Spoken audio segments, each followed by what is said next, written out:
All but one game has been played for Week 11, and what a Sunday of football it was. The Steelers improved to 10-0 on Juju Smith-Schuster's birthday, the Jets sank to 0-10, and the Browns moved to 7-3 in an ugly weather game. A lot took place on Sunday, and I think Week 11 was one of the more eventful weeks we've had in some time, as Joe Burrow unfortunately went down for the year, Taysom Hill had an impressive first start as the quarterback for the New Orleans Saints, and the Lions got skunked by the Panthers. We're going to discuss all of the biggest takeaways from Week 11, and as always, they are in no order of importance, just in general the biggest takeaways. And if you missed it a few videos ago, I will give away a Saquon Barkley autographed jersey to one subscriber if we hit 18,000 before the new year, so if you aren't subscribed already, this definitely should give you some incentive to go ahead and hit that button. Please like the video while you guys are at it, as all support is very much appreciated. Now let's begin. The first topic we're going to discuss in today's video is the Arizona Cardinals. They played Thursday night against the Seahawks, and while they played a solid game against them after a thrilling win against Buffalo last Sunday, the takeaway is they're not going anywhere this year.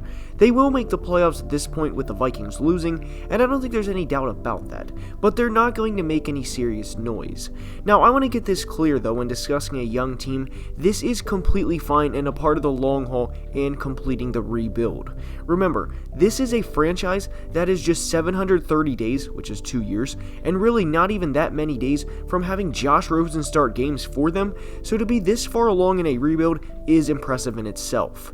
What gets lost in teams like the Chiefs or Ravens that have seemingly immediate success with their quarterbacks is rebuilds are 3 to 5 year things, and that those teams are exceptions rather than the standard.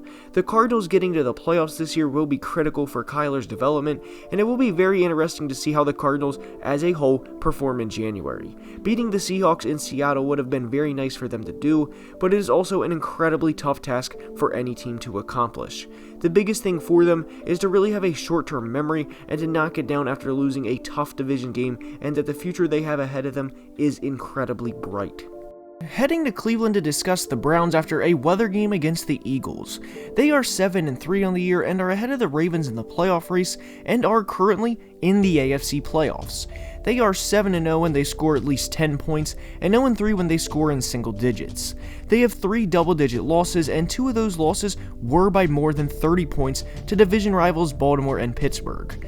While I think it would be fun for NFL fans and analysts to have the Browns go to the playoffs, and they very well could, I don't think they're going to be serious contenders in 2020. Serious contenders I would consider going to the AFC Championship game, and simply put, I don't think the Browns get there. Now, aside from a win against the Colts, they haven't beat any good teams, and when they've been on the road against Baltimore and Pittsburgh, they have had their rear ends handed to them. They have 6 games remaining, as you'll see on the screen now, and 3 are against above 500 teams, so we will see how they fare in those games.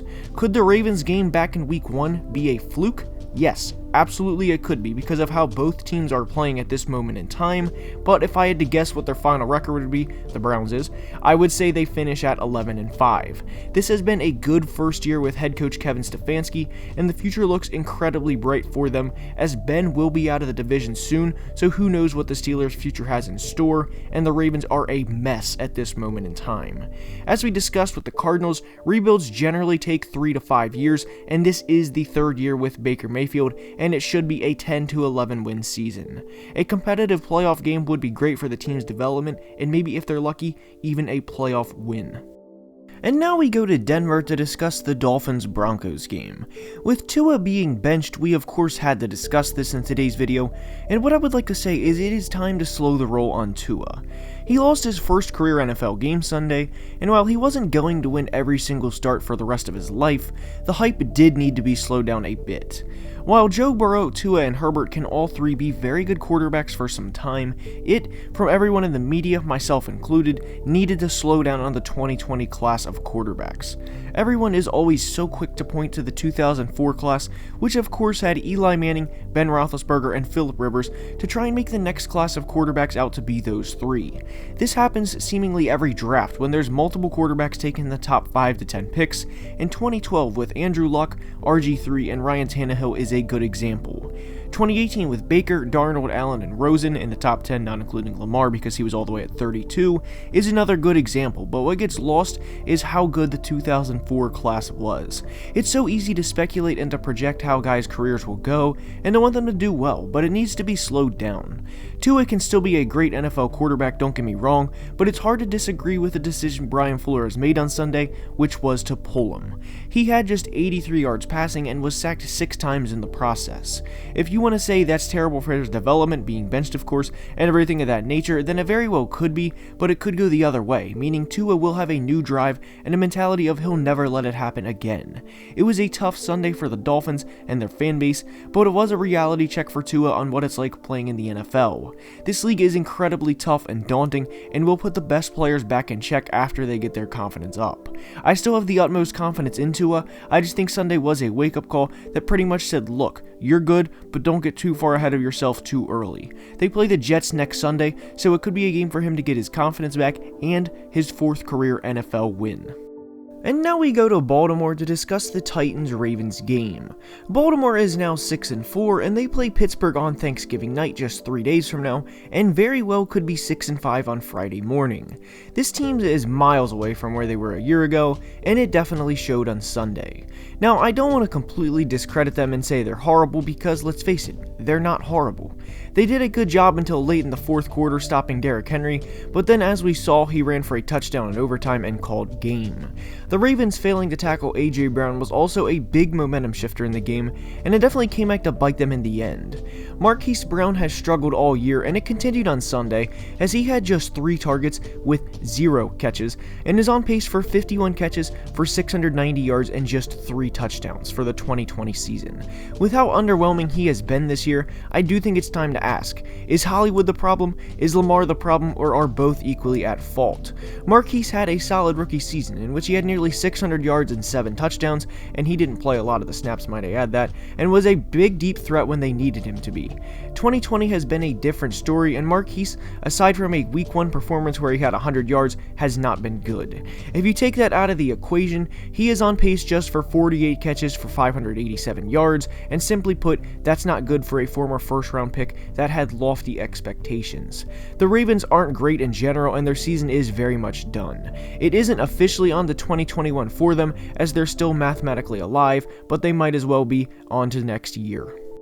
And the last game we're going to discuss in depth, with of course a few takeaways at the end, is the Packers-Colts. The Colts came away with a victory Sunday, and it was a very good game, as the Packers were leading by 14 points at half, and of course it went to overtime. Davante Adams had another 100-yard game, and Aaron Jones, not surprisingly, had a touchdown. The Colts played great in the second half and came back from down double digits on their home turf against what will be a playoff team and a division champion at that. Green Bay lost to an above 500 team on the road again, and despite winning last week, they haven't looked great the past 2 weeks as they squeaked out a win against the Jaguars and blew a 2-touchdown lead to Indy. Side note, how the AFC South turns out will be very interesting to see between the Titans, who seem to be a late season team, and this impressive Indianapolis Colts team.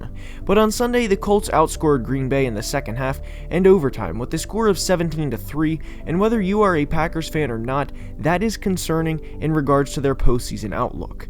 Can they play with a lead? Can they close out teams? Not only that, but the Saints, since starting out 1-2, and a loss to Green Bay at that, they are 7-0 even with Taysom Hill playing quarterback on Sunday. They, as of now, are the team to beat in the NFC.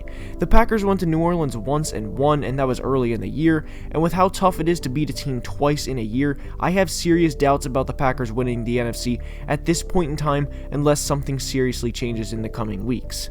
Some other takeaways from Week 11 are, and this can't be said enough, Matt Patricia needs to be fired, as the Lions were skunked Sunday by a defense that's really not that good. Credit to the Panthers for doing so, but Patricia should be fired after the Lions lose on Thanksgiving to the Texans. The Vikings had an ugly loss to the Cowboys, which by the way was not on Kirk Cousins at all, as he threw for over 300 yards and 3 touchdowns. Adam Thielen and Justin Jefferson combined for 11 catches for 209 yards and 3 touchdowns, while the defense couldn't stop anybody. Funny how the Vikings win 3 straight division games but can't beat the Cowboys with everything on the line. Anyways, the Chiefs are incredible, and Patrick Mahomes is the best player in football. The win they had on Sunday night was incredible, and with that win, they all but secured the AFC West. Now, I didn't really discuss the Steelers too in depth because they beat a 1-8 team on the road like they should have. 10-0 is nothing to scoff at, but really beating a 1-8 team should happen. Justin Herbert threw for nearly 370 yards and 3 touchdowns in a win over the Jets, and the Jets have all but secured the tank for Trevor Lawrence. Lawrence will go to the 1 at the Jets, and at this point I'm assuming Justin Fields will go 2 to the Jaguars. We also wish nothing but the best in Joe Burrow's recovery, and that he gets healthy and come back strong in 2021. And with that being said, that's all I have for today's video. I hope you enjoyed. If you did, please leave a like and subscribe to the channel. It helps a ton, and I will see you guys soon. Have a great day.